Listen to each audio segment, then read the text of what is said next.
Hi everyone and welcome to my YouTube channel MBA Pathshala. मेरे YouTube channel MBA पाठशाला पे आप सभी लोग का स्वागत है। स्टार्ट करते हैं ये सेशन और ये बहुत ही इंपॉर्टेंट सेशन है those who are targeting CAT 2023 जिनका कल एग्जाम है। ठीक है, तो बेसिकली बहुत छोटा सा ड्यूरेशन में इस सेशन का रखूंगा।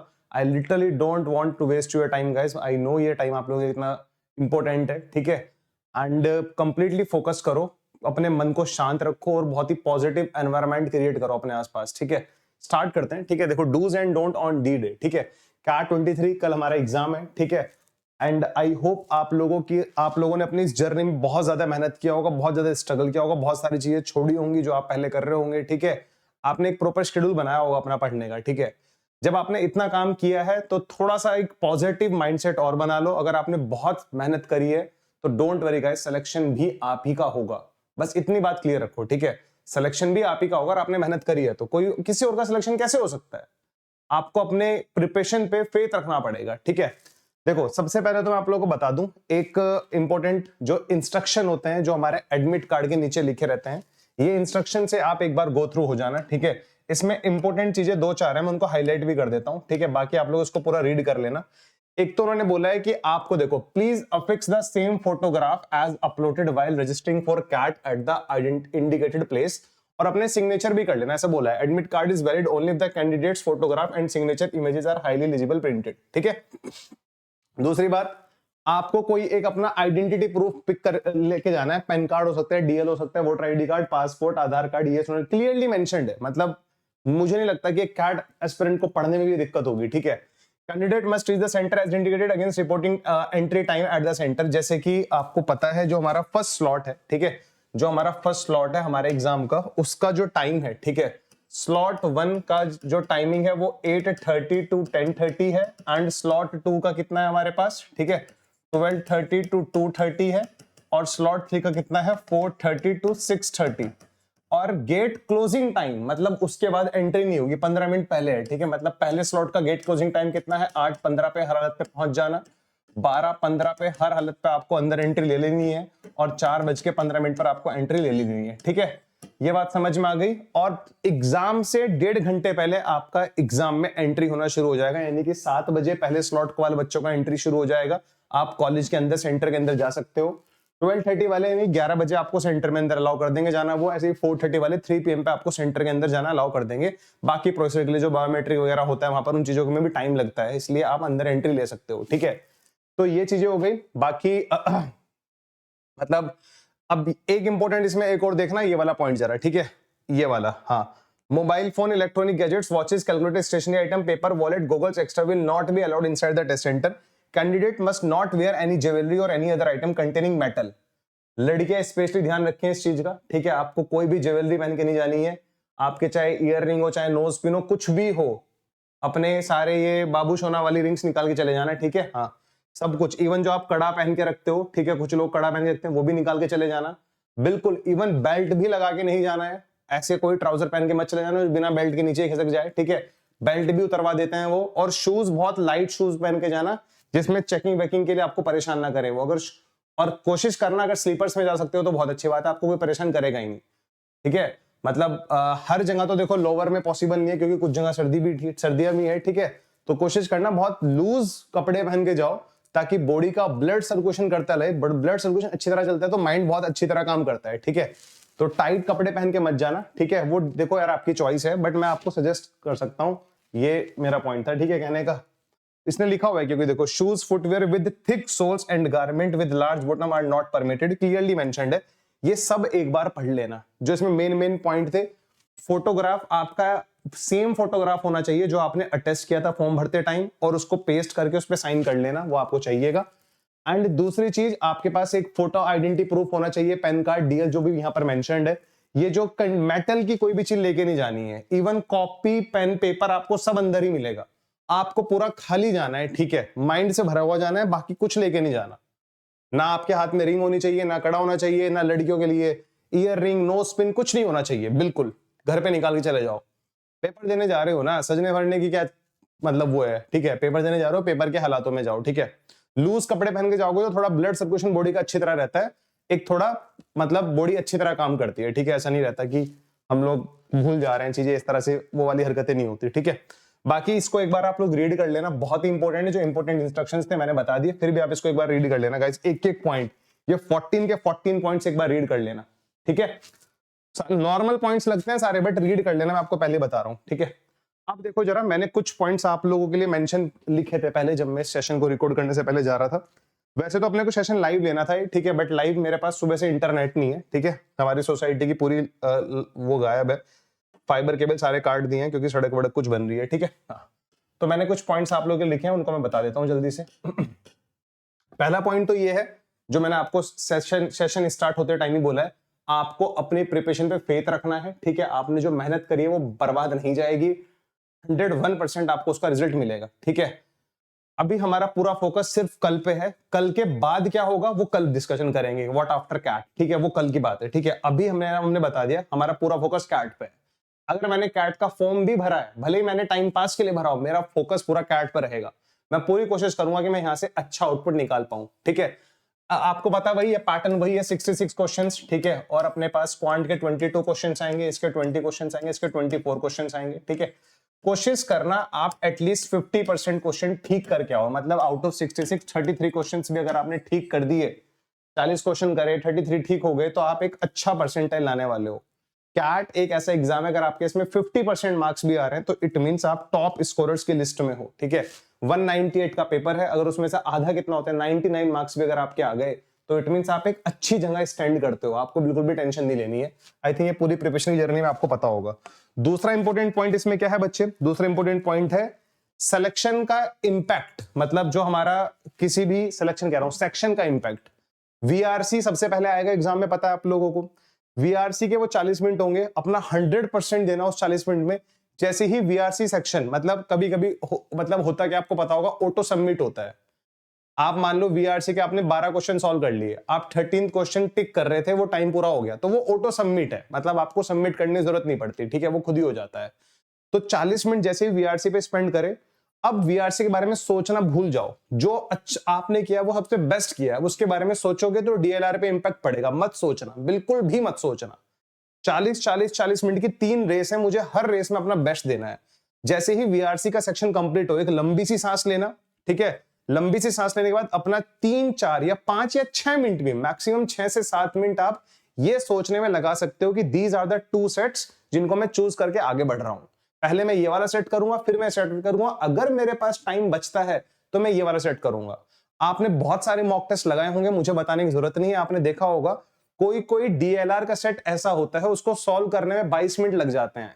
22 20 18 मिनट से पहले मेरे लिए ये डिसाइड करना ही बहुत डिफिकल्ट हो जाता है कि इसका आंसर क्या होगा।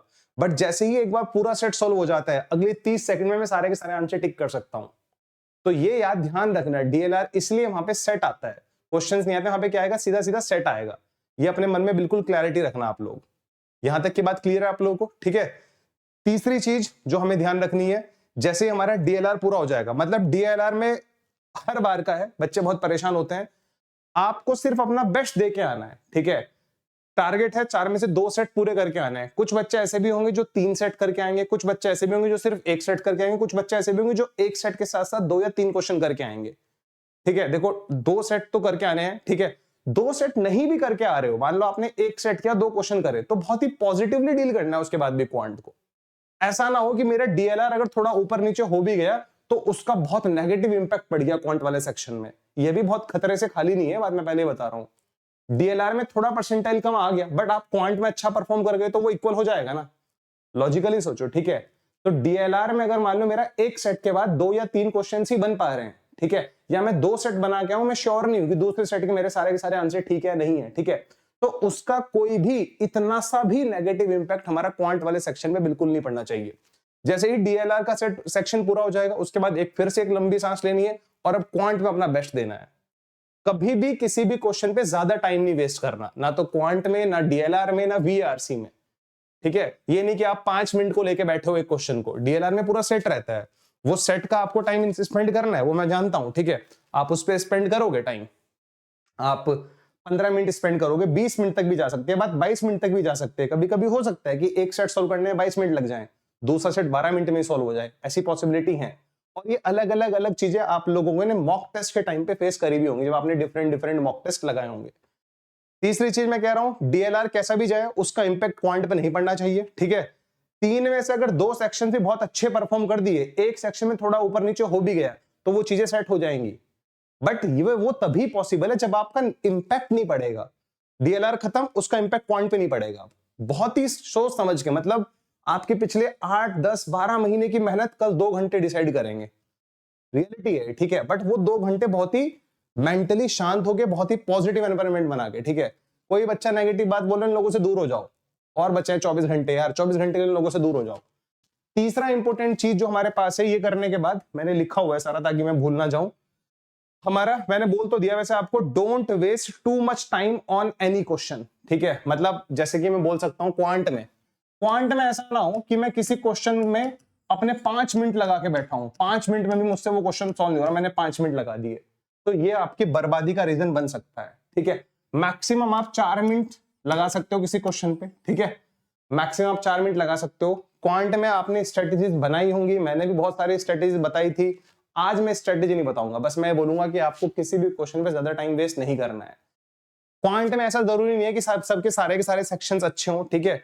एक बच्चा वो होता है जो सीधा क्वेश्चन आता रहता है, सॉल्व करता रहता है, आता रहता है, सॉल्व करता है, उसको लगता है भाई 20 मिनट हो गए, 7-8 क्वेश्चन हो गए, क्या बहुत अच्छी बात है, 6 हुए, चलो अगले 20 मिनट में और ज्यादा एफर्ट लगाने हैं दिमाग को, और क्योंकि कैलकुलेशन का गेम है। माइंड जब तक शांत नहीं रहेगा, कभी भी ऐसा लगेगा कि मैं थक रहा हूं, उससे मेरा दिमाग काम नहीं कर रहा है, 20 सेकंड के लिए आंख बंद करना, लंबी सांस लेना, फिर दोबारा लग जाना। कभी भी ऐसा लगता है अगर उस 2 घंटे के पीरियड में आंख बंद करना, लंबी लंबी 2-3 सांस लेनी है आप लोगों को, लिटरली ये आपको हेल्प करेगा गाइस, मैं आपको पहले बता दूं, ठीक है। तो ये हो गया। एंड बाकी सेक्शन का इंपैक्ट नहीं पड़ना चाहिए, एक सेक्शन खराब हो गया तो दूसरे पे उसका इंपैक्ट ना पड़े, ये बात बिल्कुल ध्यान रखना। एंड आपको हर सेक्शन के बाद ब्रेक लेना है, 10 सेकंड का ब्रेक लो, चाहे 20 सेकंड का ब्रेक लो जरूर, ठीक है। उससे थोड़ा एनर्जी दोबारा आ जाती है बॉडी में, ठीक है। तो ये तो हमारी हो गई कल की सारी स्ट्रैटेजी। उसके बाद देखो कुछ लोगों का स्लॉट 1 होगा, ठीक है। हाँ, स्लॉट 1 देने के बाद आई थिंक 10:30 पे स्लॉट आपका खत्म होगा। 10:40 या 10:45 के अराउंड हम लोग अपने YouTube चैनल MBA पाठशाला पर लाइव आ जाएंगे और हम डिस्कस करेंगे कि क्या क्या आया था इस सेक्शन में, सो दैट 10:45 से लेके जिन बच्चों का 12:30 वाले स्लॉट में एग्जाम है उनके पास पूरा 1 घंटा होगा, ठीक है। हम उनको थोड़ा बता देंगे कि इस तरह का पेपर आया है। मैं आपको फिर भी बता देता हूं पेपर कैसा आएगा, पिछले 6 साल का एवरेज पेपर कल को आएगा, ठीक है। कुछ भी ऐसा नया नहीं होगा कि हाँ कल को कुछ नया हो जाए। पिछले 6 साल में जैसा पेपर आया उसी का एवरेज पेपर कल आने वाला है, तीनों स्लॉट में। अपने मन से पहले ये निकाल देना, स्लॉट 1 इजी आता है, स्लॉट 2 मॉडरेट आता है, स्लॉट 3 डिफिकल्ट आता है। ये सिर्फ बातें हैं, और बातें आप किस लेवल पे भी कर लो, उनका कोई कंट्रोल नहीं है, ठीक है। दिमाग खराब करने वाली बातें आप अपना दिमाग करना चाहो कर लो, जितना करना है कर लो, इसका कोई आउटपुट नहीं निकलेगा। कैट वालों को कभी आपकी इस बात से फर्क भी नहीं पड़ेगा कि कैट स्लॉट 3 डिफिकल्ट था, ये उतना था, वो सिर्फ बातें हैं। मैं बोल रहा हूँ ना, बातों को कितने भी लेवल तक कर लो, आप कहीं तक भी ले जा सकते हो, उसका किसी पे कोई कंट्रोल नहीं है। ऐसे स्लॉट 2 जब ओवर होगा, हम लोग स्लॉट 2 के बाद भी लाइव आएंगे, ठीक है। और फिर रात को हम लोग थोड़ा डिस्कशन करेंगे। मुझे बड़ा अच्छा लगेगा जिन बच्चों का स्लॉट 1 है, अगर आप कुछ क्वेश्चंस हमें भेज सकते हो, ठीक है। आप हमें सीधा सीधा क्वेश्चन भेज देना, हमारे नंबर 6396163711 पर आप व्हाट्सअप कर सकते हो, अदरवाइज मुझे टेलीग्राम भी कर सकते हो, ठीक है। And these are the things यार जो मुझे आपसे बतानी थी, बिल्कुल भी टाइम नहीं लूंगा मैं आपका। आई नो बहुत सारे बच्चों को कॉल आ रहा था, सर डर लग रहा है, डर लग रहा है, डर लग रहा है। मैं तो हमेशा बोलता हूं डर के आगे जीत है तो है, और क्यों ना लगेगा, डर लगेगा ना। जिसने मेहनत करी है उसको डर लगेगा ना भाई, सिंपल सी बात है। दुख किसको होता है? जिसके पास खोने के लिए बहुत कुछ है। कौन शांत रहेगा जिसको फर्क भी नहीं पड़ेगा? जिसके पास कुछ है ही नहीं खोने के लिए उसको फर्क भी नहीं पड़ेगा। जिसके पास कुछ है ही नहीं खोने के लिए उसको फर्क भी नहीं पड़ेगा, ठीक है। फर्क उसको पड़ता है जिसने मेहनत करी है, उसको थोड़ा डर लगेगा भी, बट उसको अपनी प्रिपरेशन पे भी ट्रस्ट होना चाहिए। उसको ट्रस्ट होना चाहिए कि यार हाँ मेरे मॉक टेस्ट में 80, 85, 90 मार्क्स आ रहे थे, तो मेरे एग्जाम में भी आएंगे, ठीक है। ऐसे ऐसे बच्चे मैंने देखे जिनके मॉक टेस्ट में 65, 70 थे, सीधा एग्जाम में 85, 90 मार्क्स आते हैं, ठीक है। तो अपनी प्रिपरेशन पे विश्वास रखो, अपनी हर चीजें रिवाइज करो। जब तक आपका एग्जाम नहीं हो जाता, स्टार्ट नहीं होगा, तब तक आपके माइंड में ये आता ही रहेगा कि मुझे ये भी पढ़ना है, ये भी पढ़ लेता हूं, ये भी पढ़ लेता हूं, कल जाते टाइम मैं ज्योमेट्री पढ़ लूंगा, ये पढ़ लूंगा, ये आता रहेगा। ह्यूमन नेचर है, खुद देखो बचपन से लेकर जितने एग्जाम आज तक दिए हैं, हर एग्जाम से पहले मैं रिवीजन ही करता रहता था। कब तक? जब तक मेरा एग्जाम स्टार्ट नहीं हो जाता था। ये चलेगा, प्रोसेस का पार्ट है, होगा ये भी, ठीक है। बट आपको फेथ रखना है अपनी प्रिपरेशन पे और अपने हार्ड वर्क पे, ठीक है। डेफिनेटली अगर आपने मेहनत करी है तो आप ही का सिलेक्शन होगा, ठीक है। कैट खत्म करो, फिर जैट के लिए हम लोग रेडी हैं बिल्कुल। इस बार यूट्यूब पे बूस्टर कोर्स मचाएंगे, ठीक है। जैट वाले बच्चों का यूट्यूब पे बूस्टर कोर्स होगा, डोंट वरी, ठीक है। अलग ही लेवल का कंटेंट उसमें होगा, ठीक है। चलो गाइस, किसी को कोई भी दिक्कत परेशानी हो, ठीक है, एक बार ये इंस्ट्रक्शन जरूर पढ़ लेना यार, बड़ी इंपॉर्टेंट है इंस्ट्रक्शन हमारे लिए, ठीक है। पढ़ लेना इसको, एक आरसी की तरह पढ़ लो इसको, ठीक है। इंपॉर्टेंट पॉइंट है इसमें, ठीक है। आधे बच्चे पता क्या होते हैं, पेन डीएल, सर मैं तो कॉलेज का आईडी कार्ड ले गया, मुझे एग्जाम नहीं देने दे रहे। अबे घोंचू, कहां लिखा था कॉलेज का आईडी कार्ड लेके जाना है, ठीक है। तो जो लिखा है वही लेके जाओ, एक्स्ट्रा चीजें लेके मत जाओ, ठीक है। और टाइमली पहुंच जाना, स्पेशली स्लॉट 1 वाले बच्चे, स्लॉट 1 और स्लॉट 2 वाले बच्चे भी सुन लो ध्यान से। स्लॉट 1 वालों को सुबह 7 बजे रिपोर्टिंग टाइम है उनका, ठीक है। तो कोशिश करना 7, 7:30, पौने 8 तक पहुंच जाओ। उसके बाद वो घुसने भी नहीं देंगे वहां पे, कोई कोई अड़ियल गार्ड होता है वो जाने नहीं देता अंदर, ठीक है। तो स्लॉट 1 वाले स्पेशली आज टाइमली सो जाना, ठीक है। टाइमली सो जाना, आप लोग जाके ज्यादा इधर उधर टाइम वेस्ट मत करना। एटलीस्ट 8 घंटे की नींद ले लेना आज, ठीक है। 8 घंटे की नींद, हल्का खाना खाना, और ठीक है, और लूज कपड़े पहन के जाना कल एग्जाम देने, मैंने बताया आपको, ठीक है। चलो फिर मिलते हैं, कोई भी दिक्कत परेशानी होती है कल डिस्कस करेंगे। हम पूरी टीम एमबीए पाठशाला की आप लोगों के साथ है, ठीक है guys. And all the best. I hope आप लोग थोड़ा सा पॉजिटिव फील करेंगे। एंड मतलब पता है ना, डरना नहीं है यार, डर के कुछ नहीं होगा, करके आना है कल एग्जाम में। पिछले 8, 10, 12 महीने में जो भी पढ़ा है ना, कल फोड़ के आओ, मचा के आओ, ठीक है। चले गाइस, बाय गाइस, बाय।